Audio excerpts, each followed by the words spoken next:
మనోహరి అప్పుడే తన రూమ్లోకి వచ్చిన చెంబాని ఏంటి చెంబా ఎవరెక్కడున్నారు అని అడగగానే రాథోడ్ అమర్ సార్ ఇద్దరు హాల్లో మాట్లాడుకుంటున్నారు.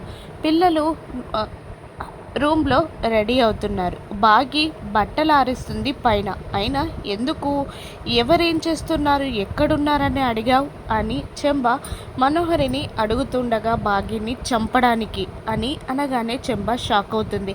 మళ్ళీ మనోహరియే మాట్లాడుతూ దానక్కల దాన్ని పైకి పంపిస్తే కానీ అమర్ నాకు సొంతం అయ్యేలా లేడు. దాన్ని చంపి దానక్క దగ్గరికి దాన్ని పంపిస్తే అమర్ నావాడవుతాడు అని మనోహరి అనగానే చెంబ మళ్ళీ షాక్ అవుతుంది. అమరేంద్ర సార్ ఇంట్లో ఉన్నారు కదా, బాగీని ఎలా చంపేస్తావు అని చెంబ భయంతో అడుగుతూ ఉండగా గ్యాస్ లీక్ చేసి అని మనోహరి అనగానే మళ్ళీ చెంబ షాక్ అవుతుంది.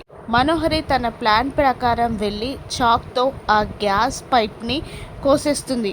గ్యాస్ లీక్ అవుతూ ఉంటుంది. బట్టలు ఆరేసిన ఆ బాగి అమర్ దగ్గరికి రాగానే అమర్ ఇలా చెప్తూ ఉంటాడు బాగీతో, ఏసీపీ పార్థసారథి ఇంకొక 5 to 10 మినిట్స్లో మన ఇంటికి వస్తున్నారు, వెళ్ళి కాఫీ రెడీ చేయి అనగానే అలాగే సార్ అంటూ కిచెన్లోకి వెళ్తూ ఉంటుంది బాగి. కిచెన్లోకి వెళ్తున్న బాగిని చూస్తూ సంతోషపడుతూ ఉంటుంది మనోహరి. కిచెన్లోకి వెళ్ళిన బాగి గంజిలో పాలు పోసి వేడి చేయడానికి లైటర్ వెలిగించగానే అక్కడికి ఒక్కసారిగా గ్యాస్ లీక్ అవ్వడంతో మంట అంటుకుంటుంది. ఆ మంట డైరెక్ట్గా సిలిండర్లోకి వెళ్ళి సిలిండర్ పైప్లో నుండి మంటలు చెలరేగుతాయి. బాగి గట్టిగా అరుస్తుంది. సిలిండర్ నుండి వస్తున్న మంటలకి బాగి ఎగిరిపడుతుంది. బాగి కేకలు విని అమర్ రాథోడ్ షాక్ అవుతారు.